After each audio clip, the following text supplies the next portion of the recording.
দেরি করেন কেন? 1 ঘন্টা ক্লাস, আপনি আসবেন সোজা চলে আসবেন তাড়াতাড়ি।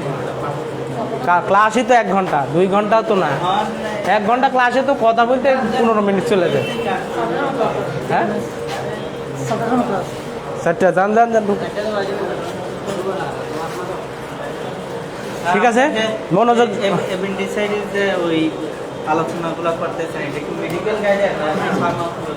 সিলেবাসের মেডিকেল গাইডে আছে তো, আছে তো।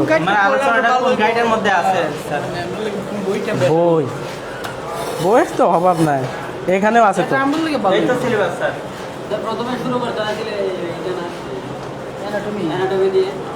অ্যানাটমি তো প্রথম শুরু করার কথা, কিন্তু আপনার তো ক্লাস একটা বুঝানো লাগবে, তারপরে না যেটা করতে চান। এখন সামনের সপ্তাহে যদি অ্যানাটমি চান, অ্যানাটমি পড়াবো। সিলেবাস এটা আপনাদেরকে ক্লাস, এটা হলো এমনি ক্লাস একটা, মনে করেন। হ্যাঁ, দরকার, এই সবগুলো ইম্পর্টেন্ট। আপনাদেরকে সেইভাবেই শেখানো হবে, ঠিক আছে? এখানে যদি আপনাদের কোনো পরামর্শ থাকে, পরামর্শ হিসেবে গ্রহণ করবেন।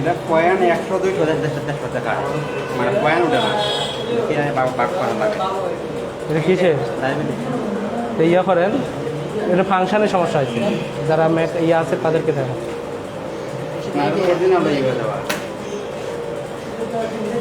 এটার ফাংশন আছে, ফাংশন আছে, ফাংশন আছে, পয়েন্টের ফাংশন আছে, বারবারে ভাগ করা যা করতে পয়েন্ট আছে, ডায়াবেটিস। দেখেন, তাহলে আপনাদের লক্ষণ থেকে আছে কিন্তু, ঠিক আছে? আপনাদের অনেক দূর থেকে আছে। ওনাদের তো শেষ হয়ে গেছে লক্ষণ, ওনাদেরকে আমি শেষ করতে পারি নাই, সময় ছিল না। প্রথম আমরা অ্যাপেন্ডিসাইটিস কি, অ্যাপেন্ডিসাইটিস কী কারণে হয়, কি কি লক্ষণ আমরা দিলে বুঝতে পারবো। লক্ষণ মানে কি, ওই রোগটা আমরা কিভাবে চিনতে পারবো যে এটা আসলে অ্যাপেন্ডিসাইটিস, এটা আসলে কি অ্যাপেন্ডিসাইটিস, ঠিক আছে? এটা চিনতে হলে আমরা যে পয়েন্টগুলো দিছি, 8টা পয়েন্ট, এই পয়েন্টগুলো আপনাদেরকে মনে রাখতে হবে, ঠিক আছে? বেশি পয়েন্ট না, 8টা পয়েন্ট। এই পয়েন্টগুলো মনে রাখতে হবে। 1 নম্বর পয়েন্ট হলো ব্যথাটা থাকবে হঠাৎ করে পেটের ডান দিকে ব্যথা। রুগী আপনাকে বলবে পেটের ডান দিকে কি করতেছে, ব্যথা করতেছে, হঠাৎ করে পেটের ডান দিকে ব্যথা। 2য় নাম্বার হলো pain in the umbilical region, অর্থাৎ ব্যথাটা নাভির চারপাশে থাকবে। তার সাথে সাথে ব্যথাটা কোন দিকে বলবে, যে নাভির চারপাশেও ব্যথা আছে, কিন্তু ব্যথাটা কোন দিকে যাইতেছে, ডান সাইডে একটু সরে যাইতেছে, মানে ডান সাইডে একটু বেশি মনে হইতেছে, ঠিক আছে? এরপরে কি, এরপরে কি লিখছি, মেক বার্নিশ পয়েন্ট, তারপরে রিবাউন্ড টেন্ডারনেস। হ্যাঁ, তারপরে কি আছে, McBurney's point, rebound tenderness, nausea আর ভমিটিং। নাউসিয়া ভমিটিং হলো কি, বমি হওয়া আর বমি বমি ভাব। বমি বমি ভাব হলো নাউসিয়া, আর ভমিটিং অর্থ হলো বমি হওয়া। এরপরে হলো লেস্টের। এখন আসেন মেক বার্নিশ পয়েন্ট আর রিবাউন্ড টেন্ডারনেস দেখানোর জন্য একজন সামনে আসেন। আপনাদেরকে দেখানো হয়েছে? আপনাদেরকে দেখায়, আপনি তো 3টা ক্লাস করছেন, যারা 4টা ক্লাস রাখেন। হ্যাঁ, গেঞ্জি পড়া আসেন। 2য় ক্লাস, যারা 2য় ক্লাস তাদের জন্যই ক্লাস, যারা প্রথম আছেন তারা, আমরা একটু সামনে, আপনারা যারা বুঝবেন তারা বুঝতে থাকেন। ডান পাশ মেক বার্নিশ পয়েন্ট আর হলো রিবাউন্ড টেন্ডারনেসটা বোঝার জন্য আপনারা দাঁড়ান। আপনারা দেখতে পাচ্ছেন? দেখতে পাচ্ছেন? আপনি দেখেননি? এখানে আসেন, আপনি একটু ক্লাস করে যান, সময় যদি থাকে আপনি তাহলে এটা বুঝে যান। ওই লক্ষণগুলো লিখে নিছেন গত ক্লাস? দেখেন, মেক বার্নিশ পয়েন্ট আর রিবাউন্ড টেন্ডারনেস, এটা আপনাদেরকে বুঝাই দিতে হবে। এটা রুগীকে দেখে আপনারা বুঝতে হবে যে মেক বার্নিশ পয়েন্টটা ঠিক কোন জায়গায়, বা এখানে বুঝাই দেবো আমি, ওইখানে রুগী দেখতে হবে আপনাদের, ঠিক আছে? তাহলে এই মেক বার্নিশ পয়েন্টটা বের করি আমরা। আচ্ছা, ঠিক আছে। এই আম্বিলিকাল লিখছি না, আম্বিলিকাল, আম্বিলিকাল অর্থ হলো নাভি, আম্বিলিকাল অর্থ হলো নাভি। পেটের 9টা ভাগ, এই পেট, এই যে পেট, এই 9টা ভাগে ভাগ করা হয়েছে, ঠিক আছে? এটা হলো ইপিগ্যাস্ট্রিক। যদি কোনো রুগী এভাবে দেখায় তাহলে ওই পেনকে আমরা বলি ইপিগ্যাস্ট্রিক পেন। ইপিগ্যাস্ট্রিক, এই ইপিগ্যাস্ট্রিক, আম্বিলিকাল, হাইপোগ্যাস্ট্রিক, ঠিক আছে? Right iliac, left iliac, right iliac, left iliac, right lumbar, left lumbar, right hypochondrium, left hypochondrium, এই 9টা পেটের ভাগ আছে, বুঝতে পারছেন? তার মধ্যে একটা ভাগ হলো যেটা নাভি, এই নাভিকে বলা হয় আমবিলিকাল রিজিয়ন। আমবিলিকাল নাভির পাশ, নাভি। এই আমবিলিকাল থেকে ইলিয়াক স্পাইন, যদি ইয়া থাকে আপনার, যদি ওই কঙ্কাল থাকতো তাহলে আমি আপনাকে দেখাতে পারতাম। এই যে কোমরটা আছে না, কোমরে দুইটা হাড় আছে, এইগুলোকে হাড়কে বলা হয় হিপ বোন। হিপ বোন, হিপ বোন। এই হিপ বোনটা দেখেন আমরা এইখান থেকে এইখানে যে একটু এই দিক হয়, বাঁকা আছে নিচের দিকে, ঠিক আছে। এই বাঁকা পয়েন্টটাতে, এই বাঁকা পয়েন্টটাকে বলা হয় iliac spine. Iliac spine, iliac spine আর আমবিলিকাল, ইলিয়াক স্পাইন আর হলো আমবিলিকাল। এই অংশটাকে 3 ভাগে ভাগ করব, 3 ভাগে ভাগ করব, ভাগ করে 2 ভাগ দিব নাভির দিকে। 2 ভাগ কোন দিকে? নাভির দিকে 2 ভাগ, আর ইলিয়াক স্পাইনের দিকে 1 ভাগ। ইলিয়াক স্পাইনের দিকে কয় ভাগ? 1 ভাগ। এই মাঝখানে যে পয়েন্টটা, সেই পয়েন্টটার নাম হলো মেক বার্নিস পয়েন্ট। বিজ্ঞানী মেক বার্ন, হ্যাঁ, ওর নামে এখানে উনি আবিষ্কার করেছেন যে এটা অ্যাপেন্ডিক্স, এখানে তার নামে এই পয়েন্টটার নাম করানো হয়েছে, ঠিক আছে। মেক বার্নিস পয়েন্ট, এই পয়েন্টে অ্যাপেন্ডিক্সটা থাকে। এই পয়েন্টে কি থাকে? অ্যাপেন্ডিক্সটা থাকে, ঠিক আছে। যখন আমরা রুগী দেখতে যাব, এই বাম হাতটা থাকবে শোয়া, রুগীকে শোয়ানো থাকবে, যেটাকে আপনারা বলেন ঘুমা, ঠিক আছে, আমরা বলি শো, ঠিক আছে। নাভি হাতটা থাকবে নিচে, হ্যাঁ নিচে। তারপরে আমরা এই পয়েন্টটা দেখব, দেখে এই আঙ্গুল এটা দিয়ে ওই মেক বার্নিস পয়েন্টে চাপ দিব, ঠিক আছে। চাপ, টেন্ডারনেস অর্থ হলো চাপ দিলে ব্যথা, পেন মানে ব্যথা, টেন্ডারনেস অর্থ হলো চাপ দিলে ব্যথা। আর এখানে লিখছি রিবাউন্ড টেন্ডারনেস, এখানে কি লিখছি? Rebound tenderness. এই রুগীকে এভাবে যখন চাপ দিব, তখন রুগী ব্যথাটা একটু কম অনুভব করবে, একটু হালকা কম অনুভব করবে। কিন্তু যদি জোরে করে ছেড়ে দিই, তাহলে রুগী আরও জোরে চিল্লাই উঠবে, মানে যা কান্না করতেছিল আর জোরে জোরে কান্না করবে। এই টার্মটার নাম হলো রিবাউন্ড টেন্ডারনেস, অর্থাৎ চাপটা ছেড়ে দিলে ব্যথা আরও বাড়ে, চাপটা ছেড়ে দিলে ব্যথা কি বাড়ে। এই টার্মকে বলা হয় রিবাউন্ড টেন্ডারনেস। তাহলে মেক বার্নিস পয়েন্ট আর রিবাউন্ড টেন্ডারনেস বুঝতে অসুবিধা আছে? ঠিক আছে, যান। আর পেটের ব্যথা, যে কোনো ব্যথা দেখতে হলে আমি আজকে বলে দিই, যে কোনো ব্যথা দেখতে হলে, যেমন পেটে এই জায়গার ব্যথা, রুগী যদি দেখায় যে ব্যথা এখানে, এই ব্যথাটা পরীক্ষা করতে গেলে কি করতে হয়? সরাসরি বিপরীত পাশ। কি পাশ? এখানে ব্যথা, রুগী আপনি যা বলতেছেন দেখি ব্যথা আছে, দেয় না, ডাক্তারের হাত দেয় না, যে ব্যথা আছে কিনা দেখে না, এটা নিয়ম ডাক্তারে। এখন বলছে ব্যথা আছে, সরাসরি যে এখানে হাত দিবে, এখানে হাত দেওয়া যাবে, আস্তে আস্তে যাইতে হবে যে এখানে ব্যথা আছে, ব্যথা আছে, ব্যথা আছে, ঠিক আছে। কেন যাবে না সেটা তো সবাই জানেন নাকি? হ্যাঁ, এখন কেন যাবে না? মায়ের খাইতে হবে, মায়ের। আপনার মাথায় যদি এখানে ব্যথা থাকে, আমি যদি হাত দিই ব্যথা আছে, তাহলে কি হবে? রাগ উঠে না? চিন্তা করি। আসেন, এখনই আমরা যাই ট্রিটমেন্টের ক্ষেত্রে।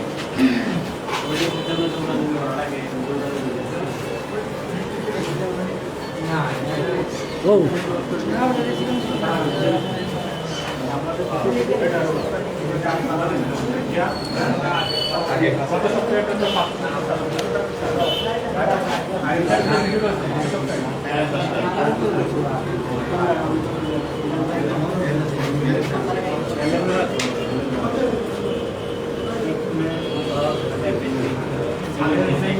লিখে নেন।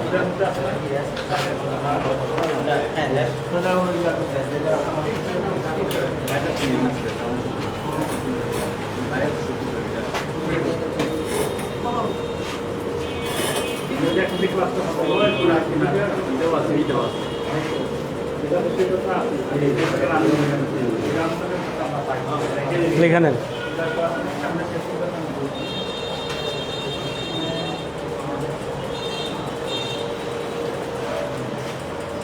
ট্রিটমেন্ট অফ অ্যাপেন্ডিসাইটিস, ঠিক আছে। লিখালেন অ্যাপেন্ডিসেক্টমি, অ্যাপেন্ডিসেক্টমি, সেক্টমি, সেক্টমি, ইসি।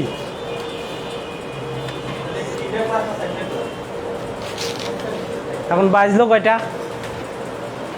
এটা কোনো প্রশ্ন? বাজলো কয়টা? এখন দেখেন, কথা বলি। অ্যাপেন্ডিসাইটিসের যে রোগ অ্যাপেন্ডিসাইটিস রোগ আপনি ধরতে পারছেন যে এটা রুগী অ্যাপেন্ডিসাইটিসের, এর মূল চিকিৎসা হলো অপারেশন অ্যাপেন্ডিসেক্টমি। অপারেশনের নাম হলো অ্যাপেন্ডিসেক্টমি। টমি অর্থ হলো কেটে ফেলা, আর অ্যাপেন্ডিক্স মানে কি? অ্যাপেন্ডিক্স মানে কি? ওই অ্যাপেন্ডিক্স যে নাড়ি, ওই ছোট নাড়ি আছে না, ওই নাড়িটা কি করে কেটে ফেলে দেওয়া। টমি অর্থ হলো কেটে ফেলা। টমি অর্থ হলো কি? কোনো অর্গানের সাথে যদি টমি কথা লেখ থাকে, আইটিআইস থাকলে কি হয় বলেন তো? প্রদাহ। আর যদি টমি থাকে তাহলে বুঝবেন কি? কাটা ফেলে দিছে, কাটা ফেলতে হবে বা ফেলে দিছে। ঠিক আছে, টমি অর্থ হলো কেটে ফেলা। ঠিক আছে, এই হলো মূল চিকিৎসা। তাহলে আমরা পর্যায়ে তো আমরা তো অপারেশন নাই আছে, আমরা কি চিকিৎসা দেবো? আমাদের পর্যায়ে কি চিকিৎসা দেবো? আমরা কি চিকিৎসা দিই? আমরা যে চিকিৎসা দিব সেই চিকিৎসার নাম হলো কনজারভেটিভ ট্রিটমেন্ট, অর্থাৎ অপারেশনের আগে যে প্রস্তুতিটা দেয় সেই প্রস্তুতিটা আপনার পর্যায় থেকে শিখতে হবে। ঠিক আছে, ফার্স্ট এইড ওটাই দেওয়া হয়, প্রাথমিকটা আমরা ওভাবেই শুরু করব। ঠিক আছে, যেটা হাসপাতালেও ওইটাই দিবে এবং ওটা ওটির আগে দিতেই হয়, সরাসরি আর ওটিতে ঢুকানো যায় না। ঠিক আছে, তাহলে আপনার কাছে আসছে, আপনি তার দূর দূর করে তাড়া দিতে পারবেন না যে অ্যাপেন্ডিক্স হয়েছে চলে যাও বললে হবে? ফিল্ড থাকবে, মাঠ থাকবে না, তাহলে রুগী আসবে না, যে রুগী দেয় চলে যায়। হ্যাঁ, তখন আপনার বিশ্বাসতা অর্জনের জন্য আপনাকে কোনো ওষুধ ব্যবহার করতে হবে, যেটা ওই হাসপাতালে যে ব্যবহার করবে এটা আপনার কাছেও আছে, আপনিও ব্যবহার করতে পারবেন। ঠিক আছে, ওই ট্রিটমেন্টটা আমরা দিই, সেই ট্রিটমেন্টটার নাম হলো কনজারভেটিভ ট্রিটমেন্ট, অর্থাৎ অপারেশনের আগে ট্রিটমেন্টটা। আর মূল চিকিৎসা কি?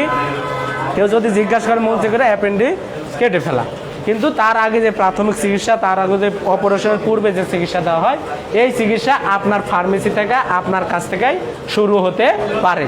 ঠিক আছে, সেই শুরু হওয়ার চিকিৎসা কোথায় কী দিয়ে শুরু করবেন সেটাই আমি লিখে দেবো। হ্যাঁ, ঠিক আছে, লেখেন। প্রথম শব্দ হলো এনপিও, এটা আপনাকে মনে রাখতে হবে, লিখতে হবে, যাই করেন। হ্যাঁ, অর্থ হলো নাথিং বাই মাউথ। ঠিক আছে, বা নাথিং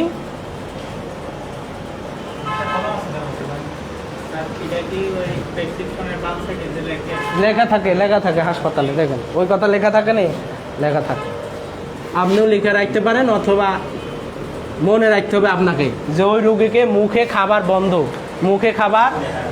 মুখে কোনো খাবার দেওয়া যাবে না। অ্যাপেন্ডিসাইটিসের রুগী হলে মুখে খাওয়া বন্ধ। ঠিক আছে, অর্থাৎ অপারেশনের আগে যে কোনো রুগীরই মুখে খাওয়া কি থাকে? বন্ধ থাকে। ঠিক আছে, এখন মুখে খাওয়া বন্ধ থাকলে তাকে বাঁচানোর জন্য ওষুধ ব্যবহার করতে হবে INF।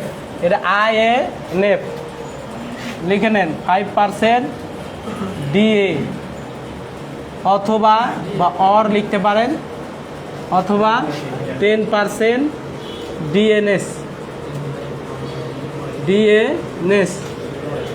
500 ml বা 1000 ml।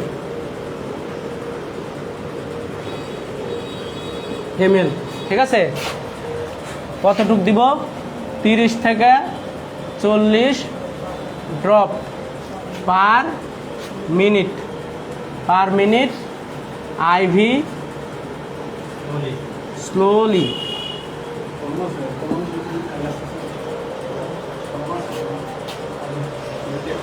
ঠিক আছে, কলম নাই আমার। হ্যাঁ, না মাইনাস, এটা টান হাইফেন, ওটা এমজি। ওষুধের পরিমাণ, ওষুধের পাওয়ার, এই তো পাওয়ার জানেন, 500 mg 250 mg। ও পাওয়ার নিয়ে কথা হয়েছে নি আপনাদের সাথে? ওরা তো জিজ্ঞেস করলো। হ্যাঁ, IV স্লোলি, SLW, ধীরে ধীরে। বাংলা লেখেন রগে ধীরে ধীরে বা আস্তে আস্তে। IV মানে রগ। আমি যাব, কথা বলবো, সব কথা বলবো। এরপরে আসেন INJ, ইনজেকশন সেপ্ট্রন একজন জন যে নামে থাকে। ঠিক আছে, হ্যাঁ আমি বলছি 1 গ্রাম or 2 গ্রাম or হ্যাঁ, অথবা ml পানি। তো ওটা জেনেরিক নাম, জি দিয়া জেনেরিক নাম লেখেন, একজন। এই পাশে আপনারা গ্রুপ নাম লেখে নেন, জেনেরিক নাম। তারপরে লেখেন 1 ভায়াল, আইভি স্টেট। হ্যাঁ, এরপরে ইনজেকশন, এটা আইএম হয়, আইএম বাচ্চাদের জন্য, আইএম বাচ্চাদের জন্য এক্ষেত্রে আইভি ব্যবহার করে। বড়দের 1 গ্রাম 500 ml জেলে। হ্যাঁ হ্যাঁ, এই তো সুন্দর। আইএম আইভি দুটাই হয়, এক্ষেত্রে আপনারা ব্যবহার করতে পারবেন। 500 mg হলে তখন আমরা আইএম লিখি বাচ্চাদের। Thank you, thank you. হ্যাঁ হ্যালো স্যার, ধীরে ধীরে ধীরে ধীরে, হ্যাঁ ধীরে ধীরে, আরেকটা ধীরে ধীরে লিখি, ঠিক আছে। আইভি আইএম দুটাই হয়, 500 mg হলে আইএম দেয়, ঠিক আছে, তাছাড়া হয়। হ্যাঁ, ডিএনএস নর্মাল স্যালাইন কি আছে বলবেন, আমি আসতেছি। আপনাকে সাথে আমার কথা হবে, যেহেতু আপনি পারেন, আপনার সাথে আমারও কথা আছে। তারপরে লেখেন ভি সেট 50 mg, একটা এমজি লেখা লাগে না, 1 এমপুল আইভি অর আইএম স্টেট। হ্যাঁ স্লোলি, বানানটা দেখে নিন। এর হ্যাঁ, টাই মো নি আম মিথাইল সালফেট, সালফেট বানান পিএইচ টি, ফ্যাট, সেপ্টন, সেপ্টন, সেপ্ট্রিয়াক্সন। হ্যাঁ, লেখা দেখতে অসুবিধা হচ্ছে? চলবে। ইঞ্জেকশন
হয়েছে? কি চিকিৎসা দিয়েছিলেন, কি রুগী?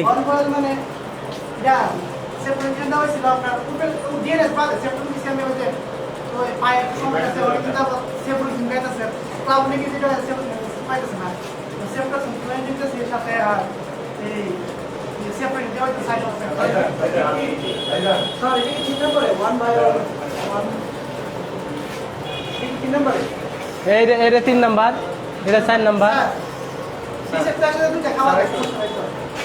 এটা তো হ্যাঁ, এটা ইঞ্জেকশন দিব নি, ট্যাবলেট তো আসেনি, ট্যাবলেট আসেনি, ট্যাবলেট আসুক তারপরে কথা।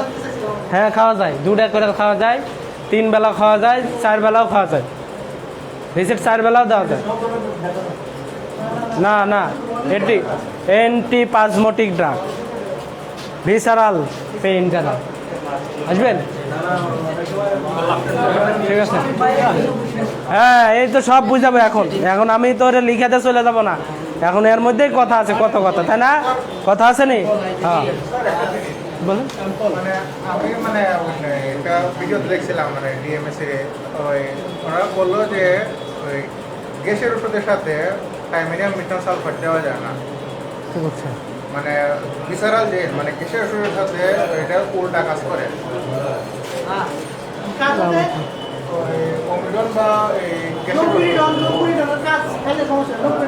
মানে এটা ডমপেরিডন কই আছে?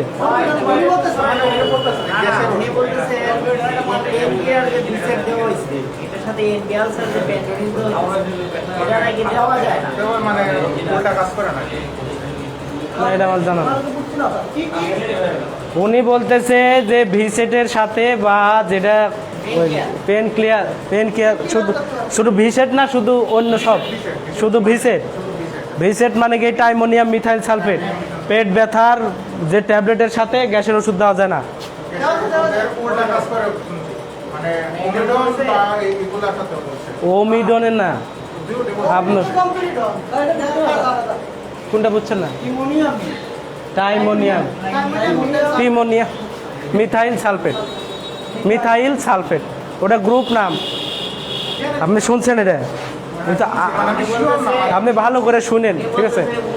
আমরা যেটা বলছি, যেখানে ডায়রিয়াতে বলা হয়, ডায়রিয়াতে ওষুধ ব্যবহার করতে গেলে ওমিডন, বমির জন্য ওমিডন, এরপরে আপনার ভিসেট, তারপরে আপনার হ্যাঁ বলতেছি ওমিপ্রাজল গ্যাসের, এই গ্যাসের ওষুধ ডায়রিয়ার ক্ষেত্রে ওমিপ্রাজল, তারপরে ভিসেট, এরপরে হলো ওই ওমিডন। এই তিনটা ওষুধ ডায়রিয়ার ক্ষেত্রে ব্যবহার করা যায় না। হ্যাঁ, তো সেটাই তো বললাম, আমি কি অন্য কথা বলছি? আমি ওইটি কথাই বলছি যে ডায়রিয়া হলে এই কয়টা ওষুধ কেন ব্যবহার করা যাবে না? ঠিক আছে। আর ডম্পেরিডন, ঠিক আছে, তাহলে তাহলে ডায়রিয়াতে কি করবো? আর বেগ যে বাড়াচ্ছে, আর ওমিপ্রাজল কি করতেছে? আর এই দুটা, হ্যাঁ, আসল কথা কি জানেন? ঠিক আছে, আপনাকে যতটুকু জানেন থ্যাংক ইউ। ওমিপ্রাজল হলো একটা ল্যাক্সেটিভ আছে, এই গ্যাসিদের ওষুধের সাথে ল্যাক্সেটিভ, অর্থাৎ পায়খানা কারো শক্ত থাকলে এই পায়খানাকে নরম করবে। তো আমার পায়খানা এমনিই নরম, তাহলে ওমিপ্রাজল দিলে কি হবে? আরও নরম পাতলা হয়ে যাবে, তাহলে ওটা তো উল্টা রিয়েকশন ওর সাথে চলে যাবে। আর ডম্পেরিডন হলো কি করে? যে নারী স্পাজম, হ্যাঁ, হজম যে শক্তি, যে স্পাজম নারী যে নড়ে, এই নারীর গতিকে আরও বাড়াইয়া দিবে, অর্থাৎ যতটুকু করতেছে আরও কি করবে? পাজমটা বাড়াইয়া দিবে, তাহলে তার পেটের মধ্যে যা আছে সব কিছু বের করে দিবে, ঠিক আছে? আবার ভিসেট দিলে কি? স্পাজমটা কমে যাবে। ভিসেট দিলে কি? ব্যথার সাথে সাথে পাজমটা কমে যাবে। কমে গেলে কি আছে? যে কোনো ব্যাকটেরিয়া বা পাইলোরিক কোনো ব্যাকটেরিয়া ওই নারীর ভিতরে থাকতে পারে, যা থাকার কারণে নারীটা পারফোরেশন হয়ে যেতে পারে। এই জন্য আমরা ভিসেট কম ব্যবহার করি, তবে যদি ব্যথা বেশি থাকে তাহলে ভিসেট ব্যবহার করা যাবে না, একবারে যায়। কিন্তু আমরা ওমিপ্রাজল এবং ডম্পেরিডন ডায়রিয়াতে ব্যবহার করব না, ঠিক আছে? আর কিছু? ঠিক আছে, আমারটা ঠিক আছে। আচ্ছা, এখন আসেন এই কথাগুলো বুঝি, এটাই হলো মেন আমাদের কথা, তারপরে আমরা আনুষঙ্গিক কথাতে আসবো। দেখেন, এমপিও মানে যখন আমরা রুগীটা পাইলাম অ্যাপেন্ডিসাইটিস, তার মুখে খাওয়া বন্ধ, তো মুখে খাওয়া বন্ধ থাকলে তার শরীরে কি দিতে হবে? শক্তি দিতে হবে, ঠিক আছে? এই শক্তি দেওয়ার জন্য দুই ধরনের স্যালাইন আমরা ব্যবহার করতে পারি, যে কোনো একটা ডেক্সট্রোজ অ্যাকোয়া, ডিএতে হয় ডেক্সট্রোজ অ্যাকোয়া। কি আছে এর ভিতরে? গ্লুকোজ আর হলো পানি, হ্যাঁ, ডেক্সট্রোজ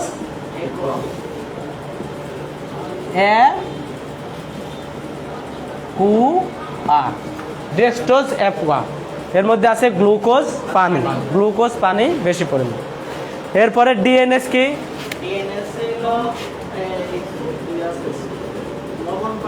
হ্যাঁ, গ্লুকোজ আছে সাথে, তার সাথে লবণ পানি। ডেক্সট্রোজ নর্মাল স্যালাইন, এখানে শুধু নর্মাল স্যালাইনটা হবে, ঠিক আছে? স্যালাইন, এই দুই কথার অর্থ হলো, ঠিক আছে? এছাড়াও আরও স্যালাইন আছে, এইচএস, হার্টম্যান সলিউশন, তারপরে আছে কলেরা স্যালাইন। এটা আপনার একটা ক্লাসই লাগবে, আইভি স্যালাইনের একটা ক্লাস আছে।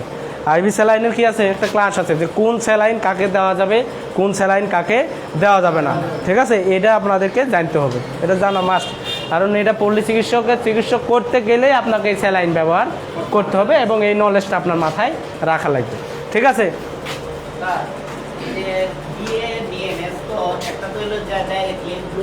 হ্যাঁ, গ্লুকোজের সাথে নরমাল স্যালাইন, হ্যাঁ,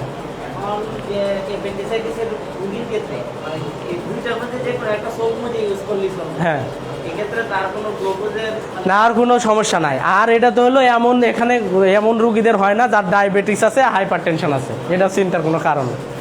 ঠিক আছে।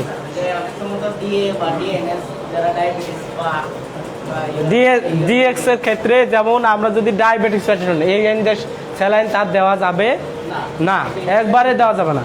যদি হাইপার টেনশন হয় তাহলে এটা দেওয়া যাবে, একবারে দেওয়া যাবে না যদি হাইপার স্যালাইন। এগুলো জানা লাগবে, এগুলো ওই জন্য আইভি স্যালাইনের যে ক্লাস আছে সেই ক্লাসগুলো। সেক্ষেত্রে আমরা কি ব্যবহার করব সেটা আমাদের জানা লাগবে। যেমন হার্টম্যান সলিউশন, আমরা ওইখানে ওই ডায়াবেটিস বা পেশেন্টে যে কোনো ক্ষরণ পেশেন্টকে আমরা চোখ বুঝে এইচএস বা হার্টম্যান সলিউশন ব্যবহার করতে পারি। ঠিক আছে, স্যালাইন না ক্লাস আছে। এরপর দেখেন, ডিএ ডিএনএস এর ব্যবহার করতে কি আপনি ডিবিকে ফলো আপ করতে হ্যাঁ বিপি ফলো করতে উঠবে। আমি সরে আসবো, এই নরমাল ছবি এখনো তুলেননি আপনি, টাইম কম। দেখেন এরপর দেখেন, আসেন।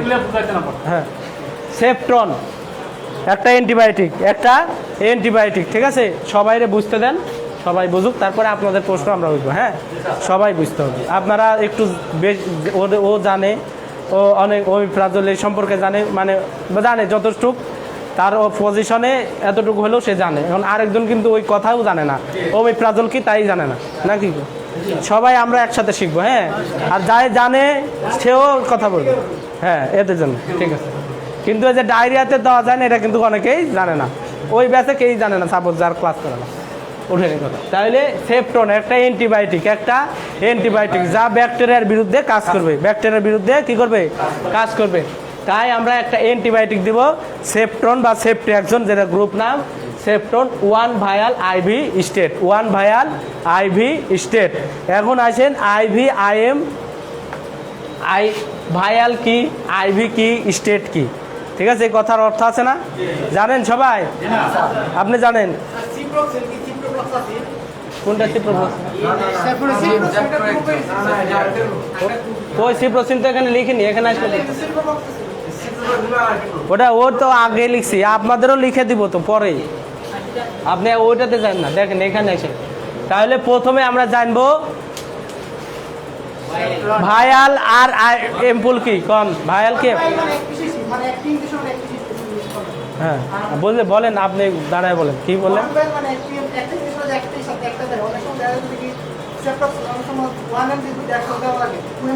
হ্যাঁ, আমার তো মানে একই আছে, দিছি আমরা একটা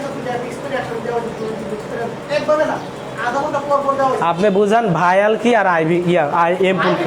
মানে রোগী পুশ করা, হ্যাঁ, রোগী পুশ করা। আর আর ভাইরাল মানে ইনজেকশনের যে ইয়েটা থাকে সেটা ভাইরাল মানে কি বলে আপনারা বুঝেন এম্পুল ও সরি এম্পুল মানে এটা, আর ভাইরাল মানে আপনি আগে আলোচনা করুন।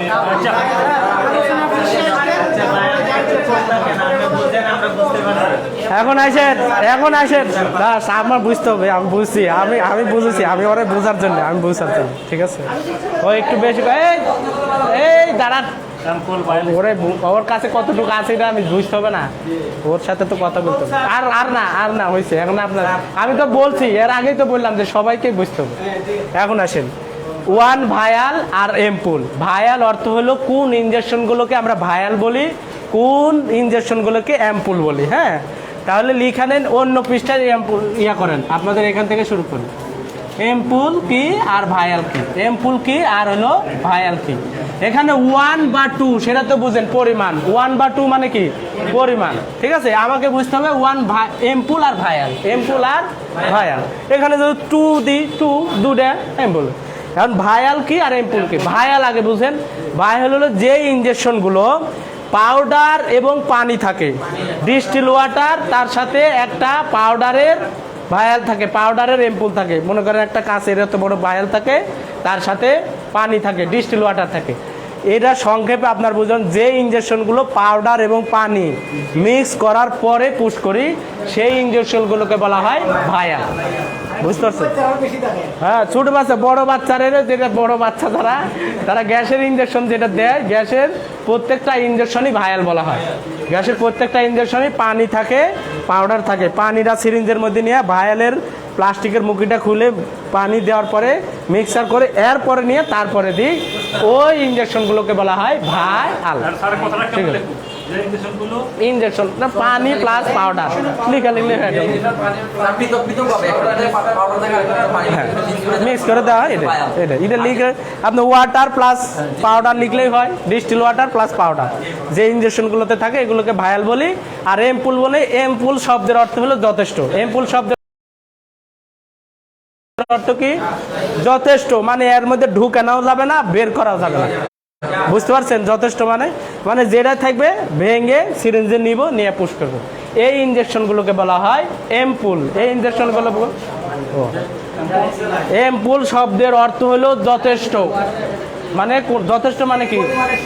পরিমাণ ঠিক একবারে, এর মধ্যে কমানোও যাবে না, কোনো কিছু ঢুকানোও যাবে না। এটা হলো বাংলা শব্দের অর্থ। আর আমাদের বোঝার ক্ষেত্রে যে ইনজেকশনগুলো ভেঙে সিরিঞ্জে নিয়ে সাথে সাথে পুশ করতে পারি, আর পাউডার পানি মিক্স করার ঝামেলা থাকে না, সেগুলোকে বলি এমপুল। সেগুলোকে বলি এমপুল। এখন ওই কথাই বলছি, এমপুল শব্দের অর্থ যথেষ্ট যদি মনে থাকে, তাহলে আপনার এই দুইটা ভাষায় মাইন্ডে চলে আসবে যে এটাই পরিষ্কার। পরিষ্কার? আচ্ছা ঠিক আছে। এখন আসেন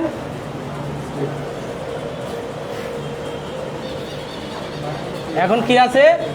আইএমআইভি। কি লেখা আছে? আইএমআইভি। আইএমআইভি হলো ইনজেকশন দেওয়ার পদ্ধতি। ইনজেকশন কিভাবে দেওয়া যায়, ইনজেকশন কোন কোন পথে দিতে পারি, একটা ইনজেকশন আমরা কতভাবে দিতে পারি। ঠিক আছে, দেখেন ইনজেকশন দেওয়ার নিয়ম লিখে নিন এক পাশে। ঠিক আছে, আইএম ইন্ট্রা মাসকুলার, বাংলা লেখেন মাংসে। ঠিক আছে, লিখে নিন, বাংলা লিখে নেন, পরে আবার মনে থাকবে না। ইন্ট্রাভেনাস,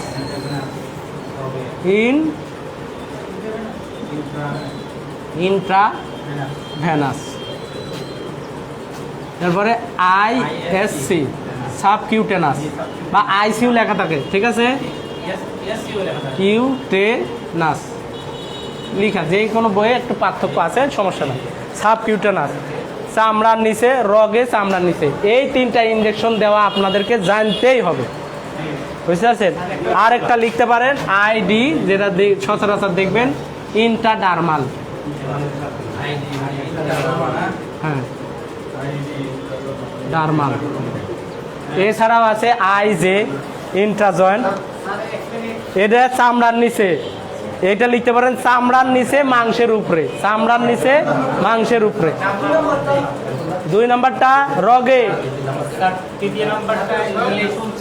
চামড়ার নিচে বাংলা সাবকিউটেনাস। সাবকিউটেনাস কোনটা? সেম না, তাহলে পদ্ধতি দেখেন, আমি বলি।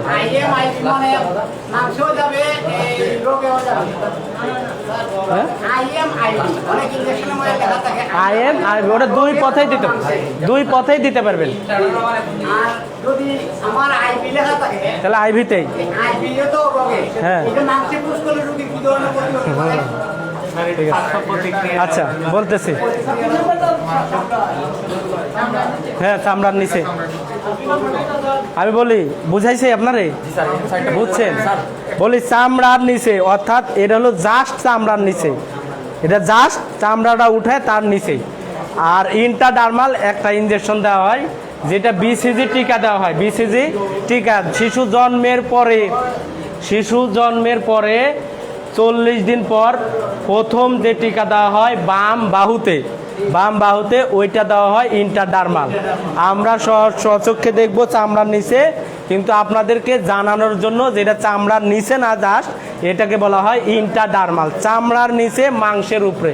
চামড়ার সর্বনিম্ন স্তর হলো ডার্মাল। দুইটা চামড়া স্তর আছে, একটা হলো ইপিডার্মিস আর একটা হলো ডার্মিস। এই ডার্মিস পয়েন্টে থাকতে হবে ওই বিসিজি টিকাটা। আর যেটা আমরা সাবকিউটেনাস যেটা বলছি চামড়ার নিচে, সেটা হলো ইপিডার্মিস এবং ডার্মিসের মাঝখানে। ইপিডার্মিস এবং ডার্মিসের মাঝখানে। আর ওটা হলো ডার্মিস প্লাস মাসেলের মাঝখানে।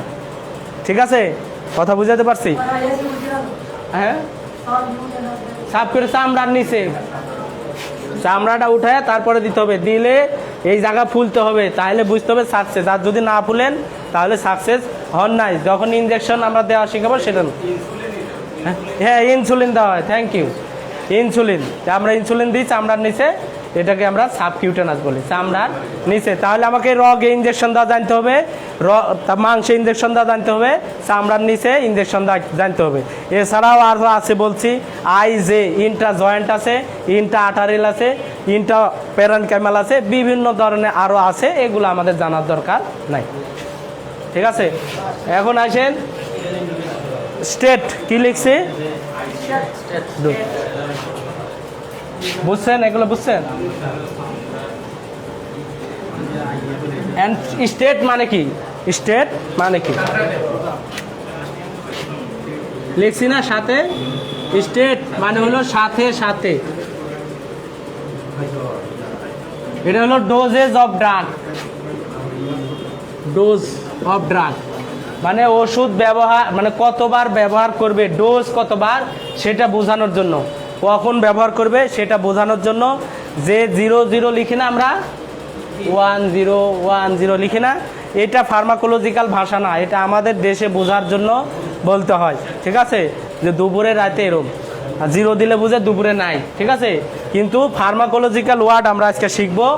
আপনারা লিখতে পারেন, জানতে পারেন, কিন্তু এটা জানা রাখা লাগবে। ঠিক আছে, যদি কোনো প্রেসক্রিপশনে লেখা থাকে, এরকম কথা লেখা থাকে, স্টেট মানে হলো সাথে সাথে।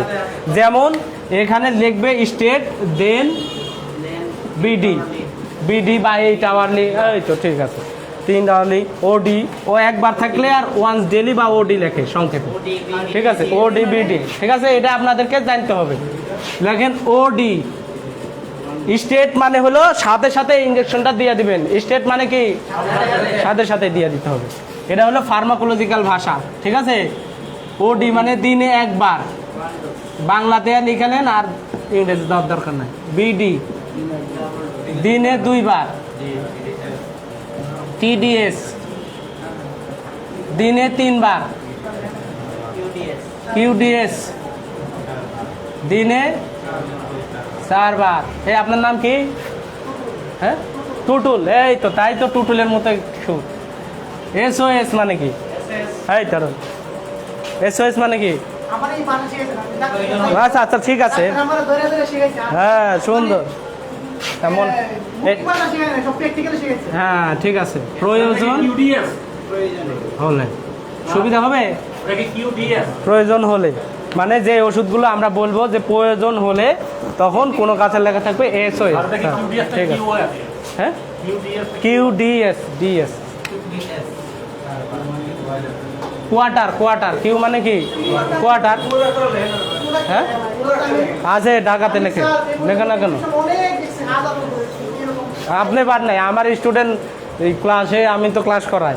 হইতে পারে, অনেকটা করে। যারা ঢাকাতে যে প্রেসক্রিপশনগুলো, প্রায় প্রেসক্রিপশনে বিডি লেখা থাকে। হ্যাঁ, হাসপাতালে যে রুগী ভর্তি করাবেন তখন লেখা থাকে যেগুলো, ওটিপি এটা আপনার বোঝার জন্য যদি লাগে, লাগবে মনে রাখা লাগবে। ঠিক আছে, ঠিক আছে, লেখা হয়েছে। এখন আসেন, হ্যাঁ ওডি ওয়ান্স ডেলি বলা হয়, বিডি টুইস ডেলি। ফার্মাকোলজি বইয়ে, এই বইয়ে আপনার এভাবেই আছে, কিউডিএস কোয়ার্টার টাইম ডেলি। ওএসওএস প্রয়োজন হলে লিখেন, ওর দরকার নাই। এটা হলো যখন আমরা ব্যবহার করি, সাপোজিটরি ব্যবহার করার ক্ষেত্রে, তখন ডাক্তার লেখা দেবো এসওএস, লিখে দিলেই বুঝতে হবে যে প্রয়োজন হলে আছে, না হলে নাই। কথা বেশি হইতেছে, বুঝতেছেন কথা আমার? আপনাদের কথা, হ্যাঁ আপনারা কথা বলবেন, যারা সহজে বুঝবেন না তাদেরকে আমি, যারা বুঝেন না তারা কথা বলবেন। হ্যাঁ,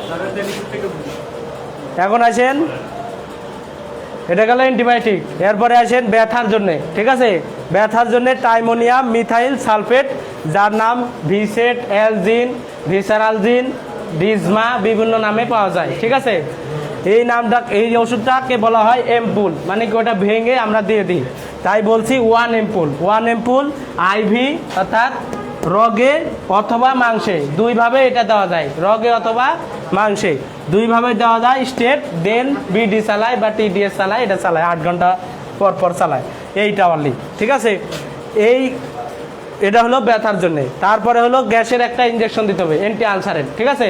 অ্যান্টি আলসারেন্ট, পেন্টোনিক্স, পেন্টোপাজল, 1 ভায়াল, এটা কি ভায়াল, আর এটা হলো এম্পুল, মনে রাখেন এতটুকু।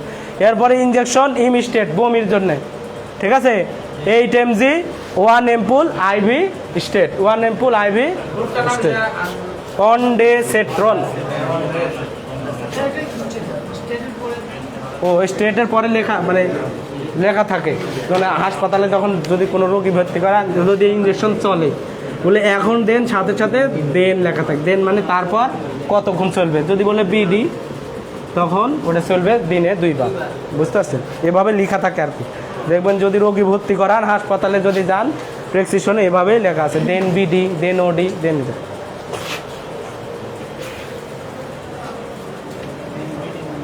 ঠিক আছে, এখন আসেন এই ইনজেকশনগুলো আমরা কিভাবে ব্যবহার করব, নাকি এই ইনজেকশনগুলো আমরা কিভাবে ব্যবহার করব? এটা কি স্যালাইনের মধ্যেই ভিতর দিয়ে দেবো? কেন বুঝেছি তো, কি বুঝলেন নি? ওটা দিয়ে স্যালাইন, ওটা হলো আইএনএফ আর আইএনজে। আইএনএফ বলা হয় কাদের? যে স্যালাইনকে বলা হয় ইনফিউশন, তাই সংক্ষেপে লেখা হয় আইএনএফ, ঠিক আছে?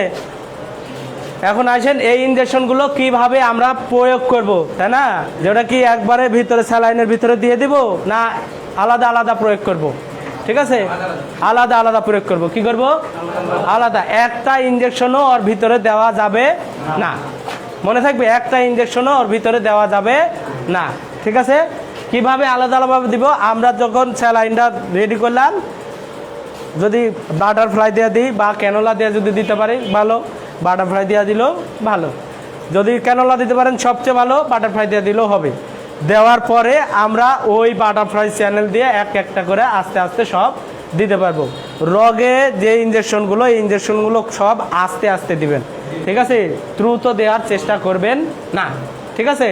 দ্রুত দেওয়ার চেষ্টা করবেন না, সব আস্তে আস্তে। তাহলে এই ইনজেকশন আমরা স্যালাইন ফিট করার পরে ইনজেকশনগুলো ওই যে বাটারফ্লাই অথবা যে বাদামি কালার বা হলুদ কালারই বলেন, একটা টিউব থাকে, দেখছেন লাস্ট মাথায় রাবারের মতো, ওইটা স্যালাইন বন্ধ করে দেওয়া, স্যালাইন রেগুলেটরটা অফ করে দেওয়া, ওর ভিতরে সুইচটা পুশ করে দিতে পারবেন, ঠিক আছে? তাহলে প্রথম কথা মনে রাখতে হবে যে স্যালাইনের ভিতরে কোনো ইনজেকশন মিক্স করা যাবে না, মনে থাকবে। তারপরে আর কি আছে? আর একটা কি কথা? আচ্ছা স্যার, হ্যাঁ, মানে স্যালাইন চলতেছে, অবস্থায় আমি স্যালাইন খুলে ইনজেকশন দিলাম, তারপর সাথে সাথে আবার স্যালাইন লাগাই দিলে হ্যাঁ চলবে, না সাথে সাথে দিয়ে দিন। সাথে সাথে আর মুখটা মারা দেওয়া লাগবে, যদি বাটারফ্লাই হয় মারা দিবেন, ইয়া হলেও সাথে সাথে, যাতে হাওয়া ভিতরে না ঢোকে, ঠিক আছে? এখন এই রুগীকে ইনজেকশন দেওয়া শেষ, কি করবেন? এখন এই রুগীকে কি করবেন? প্রথমবার যদি মানে এই রুগীকে রেফার করবেন কোন রোগগুলোকে? যে রুগী ব্যথা এর আগে হয়েছে, এর আগেও বলবে যে ব্যথা আমার উঠছে, জিজ্ঞাসা করা লাগবে রুগীকে এরম ব্যথা এর আগে হয়েছে কি না, এরম ব্যথা আর আগে হয়েছে কি না। যদি বলে হয়েছে অথবা এর আগে 2 বার হয়েছে, এরম যদি রুগী হয় তাহলে এই ইনজেকশনগুলো দিয়ে রেফার করে দিবেন। তারপরে পরিস্থিতি বোঝা আছে, একটা সামাজিক পরিস্থিতি, তার সমাজের যদি বড় লোক হয়, মানে মেনটেন করতে না পারেন, তাহলে ওই রুগীকেও পাঠিয়ে দিতে পারবেন, কোনো সমস্যা না। এটা হলো বাস্তবতার কথা বলতেছি। আর রোগীর ক্ষেত্রে যদি 2য় বা 3য়বার হয়, তাহলে এই চিকিৎসা দিয়ে স্যালাইনটা চলতে থাকবে, ওই রুগীকে আপনি কি করে দিবেন? রেফার করে দিবেন, হাসপাতালে রেফার করে দিবেন। আর যদি প্রথমবার হয় বা রুগী যদি আপনার কন্ট্রোলে থাকে, যেটা রাখা যাবে, তাহলে 1 থেকে 1.5 ঘন্টা পরে যদি কমে যায়, 1 থেকে 1.5 ঘন্টা পরে কি হয়? রোগীর ব্যথা কমে গেছে, বলবে যে কমে গেছে, তাহলে ওই রোগীকে আপনাকে বোঝায় বলতে হবে যেটা আসলে অপারেশন লাগবে, অ্যাপেন্ডিসাইটিসের ব্যথা।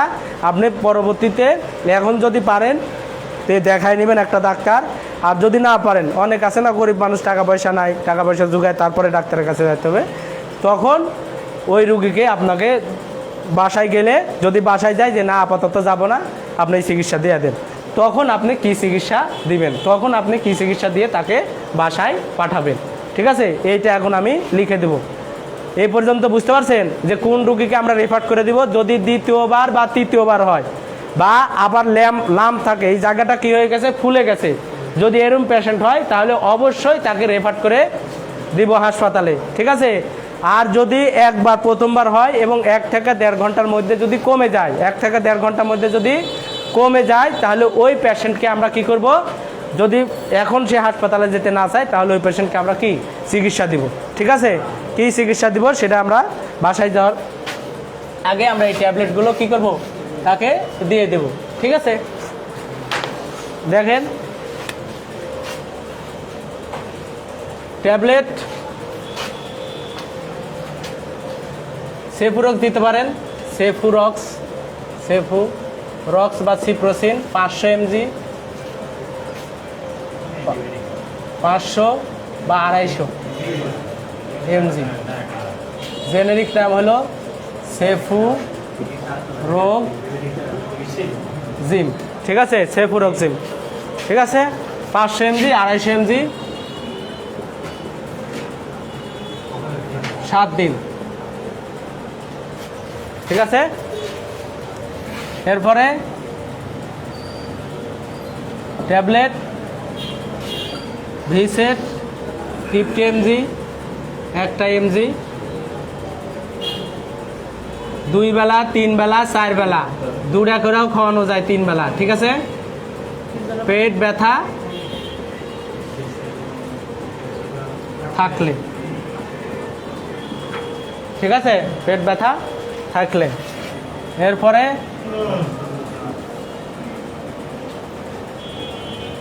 ক্যাপসুল সার্জেল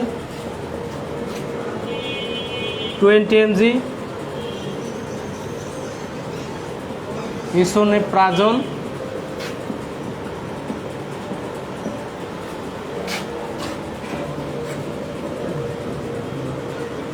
10 দিন, খাবার 30 মিনিট পূর্বে, খাবার 30 মিনিট পূর্বে, ঠিক আছে। ভরা পেটে লিখতে পারেন, ব্যথা থাকলে ভরা পেটে, হ্যাঁ লিখে দিছি ভিসেটের জেনেরিক নাম, এর আগে লিখে দিছি, এর আগে ইঞ্জেকশনের বেলা লিখে দিছি না, লিখে দিছি। তারপরে ট্যাবলেট ইমস্টেট 8 mg,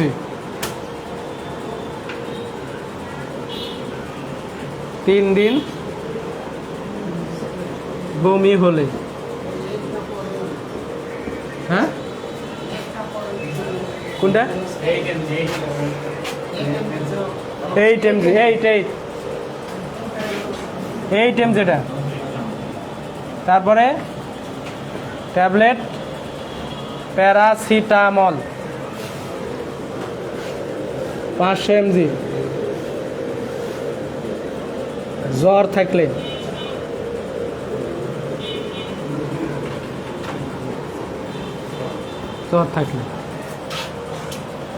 তারপর সিরাপ বা ট্যাবলেট একটা মাল্টিভিটামিন, সিরাপ বা ট্যাবলেট দিতে পারো।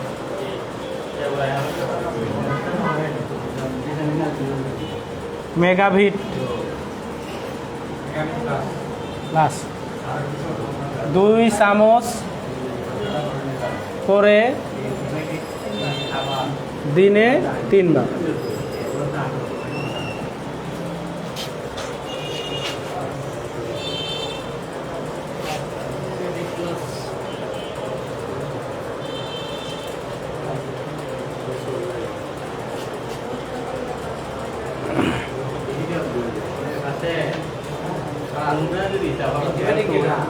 হ্যাঁ খাওয়ার আগে বা পরে? খাওয়ার আগে 3 মিনিট না গো, 30 মিনিট। কি অ্যান্টিবায়োটিক খাওয়াও যাবে, ভরা পেটেও খাওয়া যাবে, অ্যান্টিবায়োটিক খালি পেটেও খাওয়া যাবে, সমস্যা। অ্যান্টিবায়োটিকের বেলা ওটাই জানি আমরা। গ্যাসের ওষুধ আর হলো ব্যথার ওষুধটা খেয়াল করি। ব্যথার ওষুধ সবসময় ভরা পেটে এবার বিসেটটা খাওয়া যায় খালি পেটেও, কিন্তু অন্য পেন কিলার যেগুলো আছে সব সময় ভরা পেটে। ব্যথার ওষুধগুলো সবসময় কি ভরা পেটে। স্যার এটা 280 না হ্যাঁ 20 mg। গ্যাসের জন্য স্যার ফ্রেন্ড ভাই সিম্প্রাজলটা নিলাম হ্যাঁ যেমন প্রাজলের চেয়ে নিরাপদ, বাজার রেবি প্রাজল দিতে পারেন, যে কোনো প্রাজল। ঠিক আছে। হ্যাঁ গ্যাস কেমন স্যার ও ওটা যদি জ্বর থাকে, ওইটা জ্বর থাকলে এইখানে ও ছাড়া প্যারাসিটামলের তো ব্যবহার আরও আছে। হ্যাঁ এইখানে ব্যথার আর কোনো ওষুধ দেওয়া যাবে কি না? ভিসেটেই হবে ইনশাল্লাহ।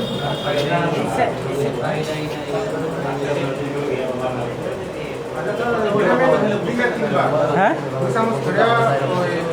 তিনবার। এখানে আপনি মাল্টিভিটামিন ট্যাবলেটও দিতে পারবেন, কোনো সমস্যা নেই। একটা যে কোনো একটা মাল্টিভিটামিন, এক সিরাপ খাওয়াবেন, ট্যাবলেট দিলে 1 মাস একটা। ইঞ্জেকশন দেওয়া শিখতে হবে,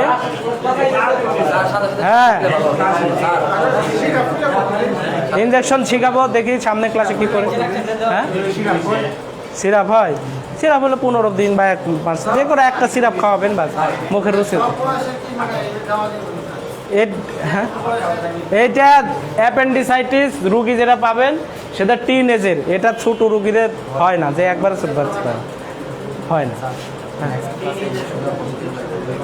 এখন আপনারা যদি চান নেক্সট ক্লাসে ইঞ্জেকশন দেওয়ার পদ্ধতি আমি নিয়ে আসবো, নিয়ে আসা শিখে। হ্যাঁ